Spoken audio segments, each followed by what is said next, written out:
Hola, Cris. Muy buenas, Fabi, ¿qué tal? Muy bien, ¿y tú qué tal? Todo bien por Madrid. Muchas gracias por aceptar mi invitación y bienvenida a mi podcast. Gracias a ti por la invitación. A ver, ¿de qué vamos? Ajá, pues ¿de qué vamos a hablar? Bueno, lo primero de todo, preséntate. Bueno, yo soy Cristina, pero todo el mundo me conoce como Cris. Mi apellido es Pacino, entonces Cris Pacino. Yo soy una brasileña que lleva 20 años viviendo en España. Soy profesora de español como lengua extranjera para brasileños y también preparo para el DELE A2 y B2. Muy bien. ¿Y de qué vamos a hablar? Ah, pues vamos a hablar del español en Brasil, si te parece. Venga, perfecto. El español en Brasil. Lo primero de todo, ¿cómo aprendiste español? Yo aprendí español de muchas maneras. La primera en mi casa, porque mi padre era español. Mi padre se fue a Brasil en los años 50. Mi padre era gallego, pero hablaba en gallego, pero hablaba en castellano también conmigo y con mi hermana. También aprendí en la universidad, porque hice mi primera facultad fue Relaciones Públicas y estudié 3 años de castellano. Y también aprendí español en España. Yo creo que aquí fue donde realmente aprendí español. Ujú. Bien. Entonces ya desde pequeña ya estabas en contacto con la lengua, ¿no? Con la lengua y con la cultura española. Yo me acuerdo cuando yo era adolescente que mi padre me enseñó a hacer una tortilla. Entonces yo utilizo la receta de mi padre hasta hoy, por ejemplo. Ajá, muy bien, qué bien. Y hablando de Brasil, Sí. por qué es tan importante el español en Brasil?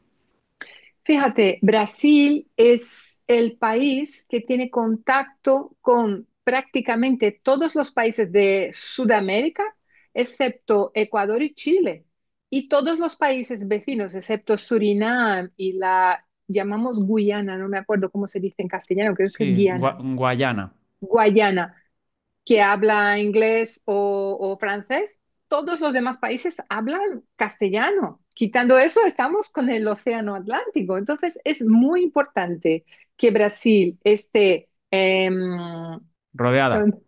rodeada, gracias, de países hispanohablantes, entonces la cercanía geográfica, ¿no? Las oportunidades profesionales, porque Brasil es parte del Mercosur, eso es muy importante, los sectores, de diversos sectores, hay empresas multinacionales que operan en Brasil, el sector turístico es muy importante.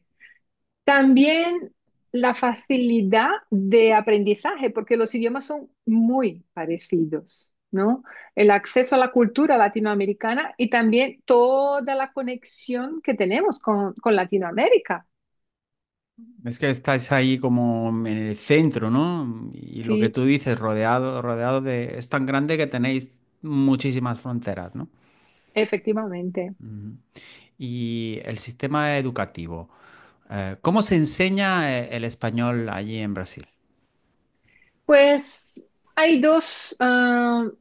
hay dos caminos. Uno, la enseñanza secundaria, que hay ahora hay una pequeña pelea que si va a seguir siendo o no va a seguir siendo un idioma como segundo idioma, ¿no? En Brasil, porque es que tenemos un presidente ahora que es Lula. El anterior fue Bolsonaro y el anterior era Lula. En el primer mandato de Lula sí que era el segundo idioma oficial. En el de Bolsonaro siguió, pero ahora parece que el Congreso quiere quitar el idioma como oficial y dejar que la gente lo elija. Entonces, hay un tema político ahí para ser solucionado, pero quitando de la enseñanza obligatoria, tenemos el español en universidades, como he dicho, ¿no? Que yo también aprendí en la universidad. Hay escuelas de idiomas y también hay cursos en línea que las personas se pueden apuntar también. Ujú. Pero, por Y hay, ejemplo, en la ¿Mm? escuela, si tú quieres estudiar español, ¿a qué edad empezarías? Puedes empezar a partir de los 12 años. Ujú. Sí. Y un dato muy curioso sobre eso es que Brasil es el único país que tiene 8 institutos Cervantes, 8. Ni Estados Unidos tiene tantos. Y el otro día estaba en clase y el profesor dijo que, de acuerdo con el informe del Instituto Cervantes del año pasado, hay 4 millones de aprendientes de español como lengua extranjera. Es una barbaridad. Ujú. Bueno, tiene buena pinta entonces, ¿no? Sí, sí, mucha gente quiere aprender castellano y que sigan aprendiendo, claro que sí. Hombre, más trabajo para ti, ¿no? Está bien. Claro que sí, por eso, por eso. Y bueno, ¿cómo son tu familia también? Tu familia era bilingüe entonces, ¿no? Sí, Porque bilingüe supongo, español, sí. supongo que tú hablarías con tu padre en español y con tu madre en portugués, ¿o cómo? Antes de la adolescencia, porque yo era muy rebelde, antes de la adolescencia sí hablábamos en castellano y hablábamos, bueno, excepto mi madre que no hablaba castellano, mi hermana, mi padre y yo sí que hablábamos Ujú. castellano, pero chapurreábamos un poquito. Sí, sí, sí, sí. ¿Y cómo son las familias bilingües allí? Ahora mismo hay una situación muy interesante porque estamos en un mundo que hay muchas idas y vueltas. Entonces, hay muchas personas que están yendo a Brasil y muchas personas que vienen a otros países, ¿no? Que son emigrantes. ¿Y qué pasa? Que hay oportunidades para que esas personitas, ¿no? Que tienen el español como lengua de herencia, aprendan a hablar. Y yo creo que cada vez más, los padres, las familias están concienciadas de que ese es el camino, porque hace unos años mucha gente tenía vergüenza, no, yo no voy a hablar, no, eso da problemas en el desarrollo del niño, no sabe qué idioma va a hablar. No, todo eso son habladurías. La gente se ha dado cuenta de que sí, que hay que hablar en los dos idiomas y que es una cuestión afectiva, identitaria y cultural, ¿no? Ujú. Claro, hablando español en casa no va a hacer que no aprendas el portugués, ¿no? Si el portugués lo hablas en la calle y en la escuela, puedes aprender Claro, los dos al mismo tiempo sin problema. claro, claro. Yo nunca me olvidaré una cosa, te puedo contar una anécdota. Sí. Pues una vez yo era muy niña, yo no sé si yo tendría de 4 o 5 años, no sé. Y me acuerdo que en casa de un vecino, porque eran muchos vecinos españoles, ¿no? Que vivían cerca en mi vecindario. Y entonces llegó un día una pareja argentina y yo fui a preguntarle si era española. Y yo me acerqué y dije, ¿es española? Y mi padre decía, no es así, tienes que preguntar, ¿eres española? Y yo, vale, vale. Y me acercaba y decía, ¿es española? No, y decía, ¿tú eres española? Y ellos, no, no, yo soy argentina, no sé qué. Y entonces, desde esa edad, yo ya sé que tú eres. Y es una cosa que se quedó como tatuada, pero ¿por qué? Porque me acuerdo de correr hacia esta mujer y preguntarle, ¿tú eres española? Y todos corrigiéndome, no, no, tú eres española. Y son cosas así que se quedan, ¿no? En la memoria de una. Ujú. Y bueno, por la influencia también del español allí, hay un idioma que sea como portuñol allí y también vamos a comentar también cuáles son los errores comunes que cometen los brasileños cuando hablan en español. Ay, qué pregunta, qué pregunta. Mira, que sí que existe lo que llamamos portuñol. Yo al principio de enseñar español decía, ay, no hables portuñol y tal, hasta que una amiga que es lingüista me dijo que existe el portuñol reconocido como lengua. Entonces, es una etapa natural del aprendizaje de las lenguas de frontera, o sea, es una cosa normal. Yo llamo que estás en una etapa que todavía no hablas ni castellano ni portugués, ¿vale? Yo ya no digo portuñol, pero sí, porque para mí ya ahora mismo tiene ya ese sentido un poco despectivo. Pero sí que el brasileño ya sabe castellano sin saber que lo sabe. ¿Cómo es eso? Yo qué sé. Por ejemplo, dedo. Dedo se dice dedo. ¿Qué pasa? La pronunciación es diferente. Nosotros tenemos dedo en portugués, pero la segunda D es un poco más débil, es dedo en castellano. Ya está, pero es la misma palabra. Por Ujú, ejemplo, agua es agua. Ya está. ¿Sabes? Teclado es teclado. Ordenador, ¿no? Que es computador. Ahí es diferente. Pero el brasileño ya sabe mucho castellano sin saber que lo sabe. Lo que pasa es ujú, que tiene que mejorar un poquito la pronunciación.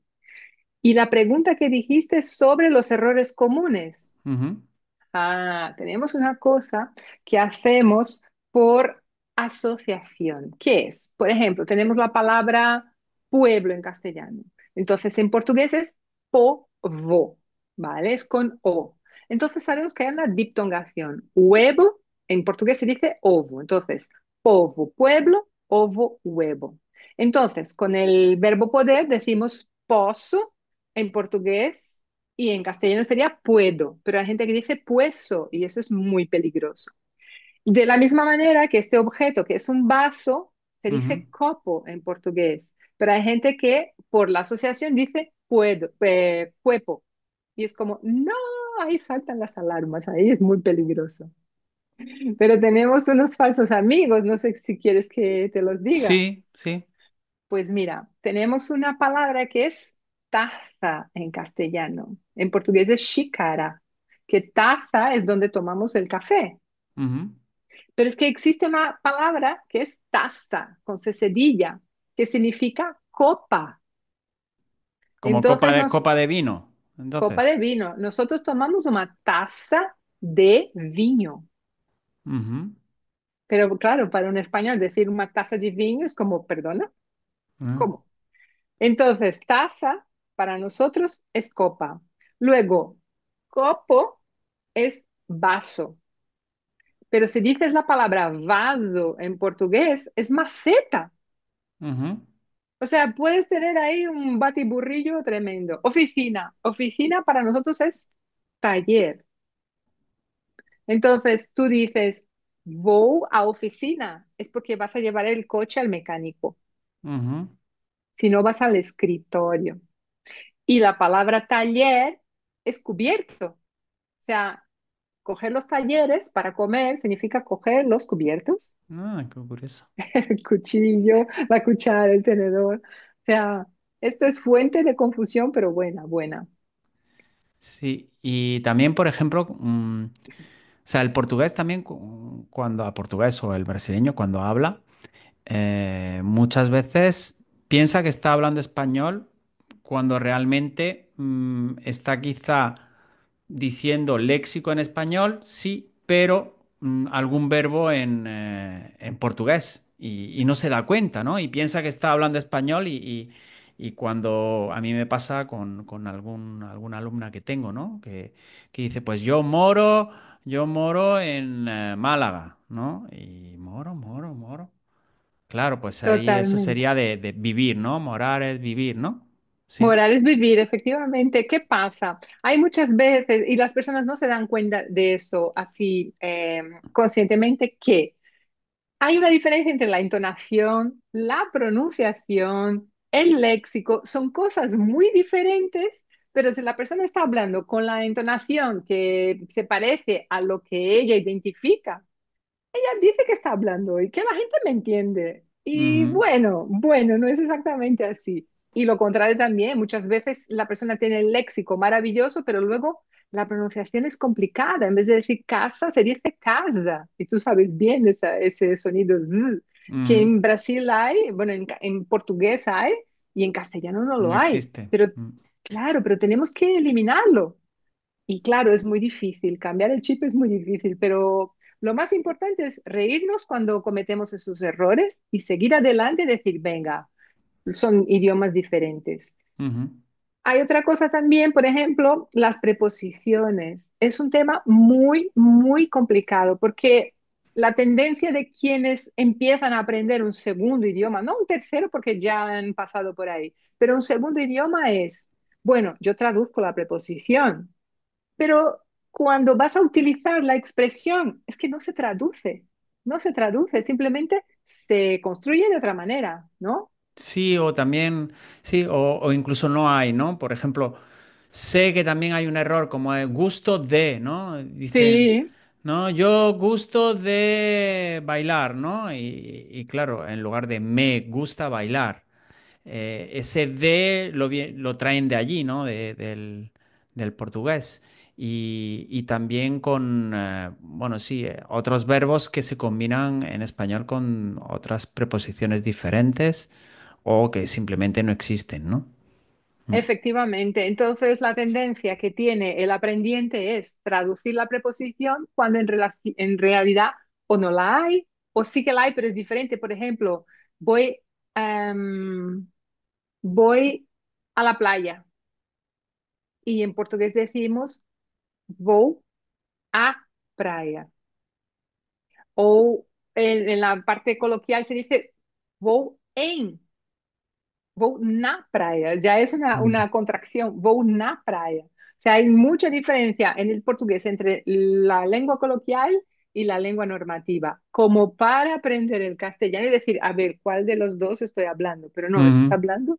Lo que es normativo se utiliza mucho, mucho en el día a día en castellano. Sí, también me he dado cuenta que muchas palabras que son, bueno, son un poco antiguas, ¿no? Un poco arcaicas, que ya apenas utilizamos, Mm. son palabras actuales del portugués, ¿no? Totalmente. Ahora mismo no recuerdo ninguno, pero sí que cuando me han hablado, pues yo conozco el sinónimo actual, conozco la palabra antigua que ya se usa poco, se usa menos, es como el segundo sinónimo, ¿no? Sí, Pero que equivale al verbo, a la palabra en portugués. sí, pues te doy un ejemplo, aguardar. Ujú. Aguardar es esperar, pero se Sí. utiliza, por favor, aguarda un momento por Ujú. teléfono, por ejemplo, si ya estás pasando una llamada. Bueno, hoy ya no se pasa tanto las llamadas, que todo el mundo tiene móvil, pero cuando estás en un servicio, en una atención al cliente, aguarda un momento. Se dice en Sí. portugués y es actual. Y sí, en realidad es una palabra arcaica, tienes toda la razón, sí, sí, Ujú. sí, sí, O y llama la quizá, atención. sí, o quizás sean demasiado formales en español, ¿no? Y que se Sí. use, que coincide realmente también el significado con el portugués, ¿no? Me parece curioso, digo. Sí. Sí, sí, es súper curioso y luego vas viendo cómo esas palabras son tan antiguas, tan arcaicas en castellano. Y dices, si estamos en el siglo XXI, no me hables como en el siglo XIX. Ujú. Pero nada, es así por la propia historia del idioma, ¿no? Al Sí, final. sí. ¿Algo más de errores o de influencia? Sí, sí, de errores hay un error muy común, bueno, dos, pero son muy similares. Hay un tiempo verbal en portugués que no existe en castellano que se llama infinitivo personal, que es, por ejemplo, para nosotros irmos. Esto no existe en castellano, yo no sé si existió alguna vez, pero es una forma de hablar muy bonita. Denota que tú has puesto ganas en aprender tu propio idioma. Entonces hay mucha gente que lo traduce al castellano y se queda muy raro. Otro tiempo verbal que sé que existe, no sé si se utiliza en francés, pero sí que se utiliza en portugués, es el futuro del subjuntivo. En portugués se utiliza mucho. Cuando yo vaya. En portugués se dice cuando eu for. Y entonces aquí no se usa, está en desuso, está en Claro. el diccionario de la Real Academia, pero es como, a ver, y la gente habla porque es muy bonito hablar así, pero luego hay unas construcciones que es como, no, no, no, todo es más sencillo en castellano, en relación a los tiempos, esos dos tiempos que Ujú. estoy nombrando. Sí, sí. También hay otro error gramatical que es, por ejemplo, cuando tenemos un verbo reflexivo, Sí, por ejemplo, voy a ducharme, ¿no? sí, Tú puedes decir voy a ducharme o me voy a duchar. sí. Y un error que cometen mucho es decir voy a me duchar. Perfecto. ¿Qué pasa?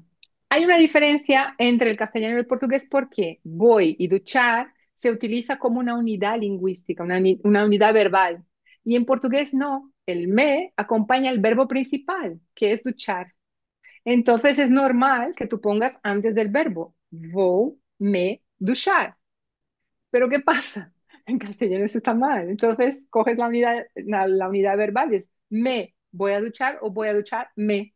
Ujú. Entonces, esto no pega ni con cola. Los brasileños tenemos que estudiar, estudiar, estudiar, tatuárnoslo, Sí, hacer de alguna manera que podamos tener eso muy claro, porque sí. es difícil de entender. Y lo repiten mucho. Este error Sí. es un error fosilizado que lo siguen usando en los siguientes niveles también que están estudiando.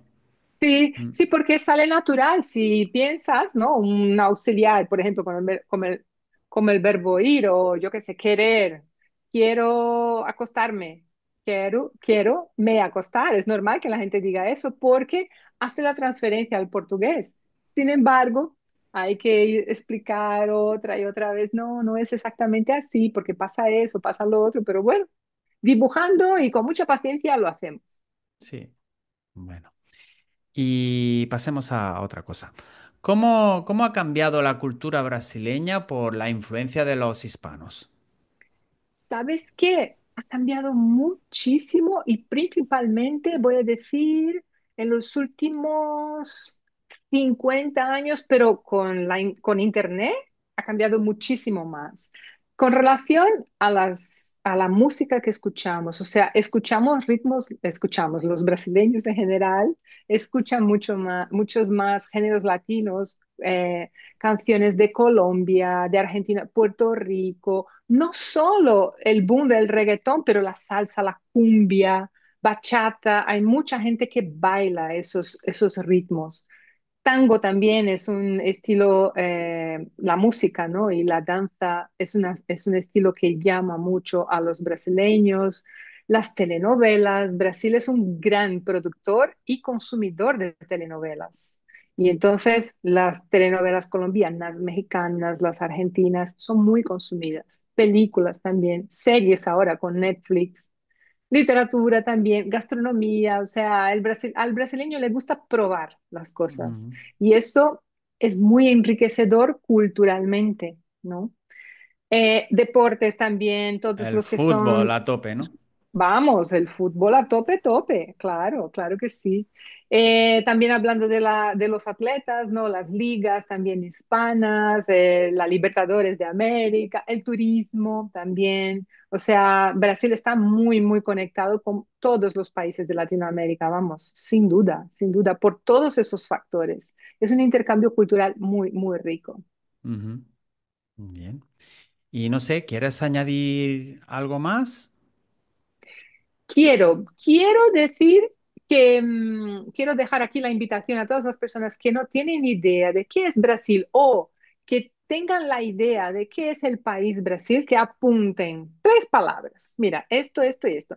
Y que busquen sobre esos temas para que a lo mejor confirmen sus ideas o bien se lleven una sorpresa por decir, mira, yo pensaba esto sobre la música brasileña, pero fíjate que hay esto y otra cosa. Y yo creo que es una buena oportunidad para abrir un poco la mente y conocer aspectos culturales de nuestros queridos brasileños. Ujú. Y también, bueno, estas personas que dicen, bueno, pero es que yo no sé nada de portugués, si voy a Brasil me van a entender, no me van a entender. ¿Tú qué dirías? Yo diría que con mucha paciencia todos se entienden. El brasileño en general es muy abierto a personas que llegan de otros países. Entonces, si tú vas hablando despacio y con paciencia, te van a entender. Te van a Ujú. entender. Y eso, y intentar entender también los aspectos culturales. No es porque, por ejemplo, los brasileños somos muy de tocar. Entonces, no es porque te estamos tocando el brazo que estamos ligando, por ejemplo, ¿sabes? Ese tipo de cosa o una sonrisa no significa una apertura para algo más, simplemente es una sonrisa. Cuando bailamos, somos muy de bailar. Esas cosas, esos aspectos culturales también, está bien tenerlos en cuenta y disfrutarlos, claro que sí. Ujú. Muy bien. Pues, Chris, ¿dónde pueden encontrarte? Bueno, estoy en las redes sociales, estoy en Instagram, Cris Pacino Español, que es Cris, luego Pacino con C, igual que el Al Pacino, Pacino, español con NH al final. Y allí pueden encontrar todas mis redes. Y tengo una página web que es crispacino.com.br. Muy bien. Pues muchas gracias, Chris. Y nada, pues espero volver a verte pronto en el próximo encuentro. Y cuando quieras pasarte por aquí, estás más que invitada. Ah, pues muchas gracias. Me voy ahí a tomar una cervecita fresca en Almería. Cuando tú quieras. Muchas gracias. Bueno, gracias. Hasta pronto. Un abrazo. Chao. Adiós.